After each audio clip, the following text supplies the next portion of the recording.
Star Wars The Rise of Skywalker is now just 94 days away from its official release by writer and director J.J. Abrams and Chris Terrio, as well as creator George Lucas. This is Mike Zero. Make sure to subscribe if you're new to the channel for future Star Wars content.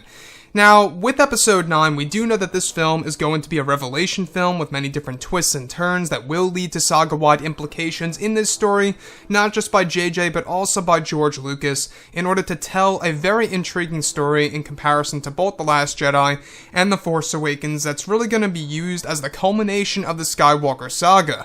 And that, to me, is a big deal. They have to get this movie right in order to really determine what the future of the franchise is going to look like. Now, these past couple of weeks so we've been learning a whole lot more about this film, and when it all comes down to one of the concept art descriptions, this is where things begin to get very intense and emotional for Episode 9. Now, specifically, shot descriptions consisting of a sequence where it's explained that Rey is traveling to a dark place that is said to be a cave of some kind that holds a connection to the dark side of the Force. It's explained that as Rey enters the cave, she begins to hear whispers of ancient Sith code, reaching out to Rey, which leads to a sequence where Rey begins to ignite her blue lightsaber that creates light inside of the cave, where she goes through a series of catacombs that leads to a much larger cave. It's explained that one of the sequences is said to involve a moment where Rey begins to see a shadowy figure walking toward her with a hood over her head, where it's actually said that as it nears Rey, she begins to realize that it's herself in dark side-oriented clothing, where the dark Rey ignites the red double-bladed lightsaber and snaps it down into a double blade, where dark Rey pulls back her hood, where her hair is tied back in a tight ponytail. It's described that Rey begins to combat and fight against Dark Rey in a lightsaber duel against herself, in a similar way to what happened between Vader and Luke. However, this duel is said to be fast-paced and deadly with lots of prequel trilogy choreography that is said to be far longer than the sequence between Vader and Luke on Dagobah. It's said that John Williams wrote a score for the scene that is dubbed as Rey's Challenge and is dedicated to the character of Dark Rey. So let's go over a couple of parts about this and as to why I find this to be a very intriguing scene. Now, a lot of fans, ever since we saw the footage over at D23 in that teaser trailer number 2, a lot of fans were always wondering, what's the deal with Dark Rey? Is she really turning to the dark side? Is it a vision? Does she turn to the dark side temporarily? What's the deal here?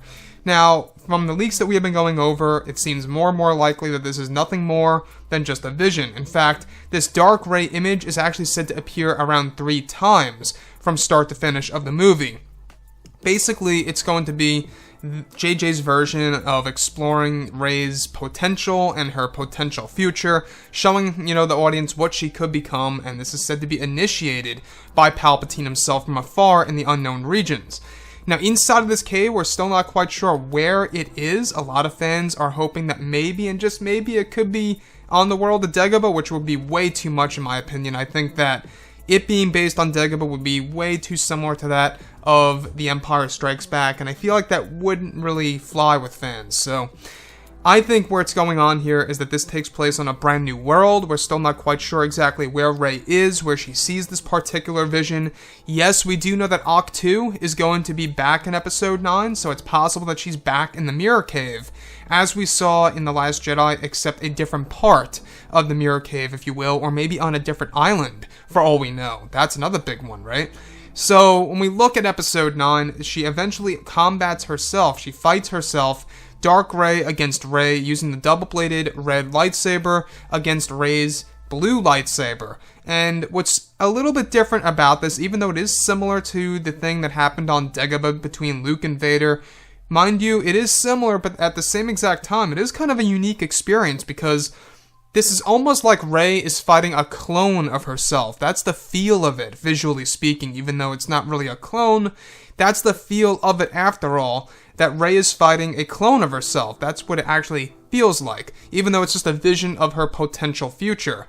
And to me, I think it's going to be a very surreal thing to see on the big screen. In fact, if you guys go ahead and check out the teaser trailer number 2, if you slow it down, it does match directly up with this that we're talking about. If you look all the way over to the right portion of the frame, you will see somebody or something backing up as Dark Rey ignites her red saber, which would definitely line directly up with what we're talking about right now, of this fight that happens between Rey and Dark Rey, that is said to have tons of prequel trilogy choreography. We're talking about, types of fighting styles similar to Darth Maul, Obi-Wan Kenobi, Qui-Gon Jinn from Episode 1, just as examples. So, with that being said, we can see that JJ wants to do his own take on Visions, wants to do his own take on Luke Skywalker, and especially wants to introduce his own villain. You know, JJ introduced Snoke, Rian Johnson killed Snoke in The Last Jedi, and there's a lot of things with Snoke in Episode 9, but besides that, a lot of fans want to know what's going on with the character of Rey. Anyways, guys, drop a comment below. Let me know what you think about all this in the comments, and if you guys did enjoy the content for today, do make sure to drop a thumbs up on this video to support the channel. I thank you all so very much for the kind support, and I'll catch you guys next time.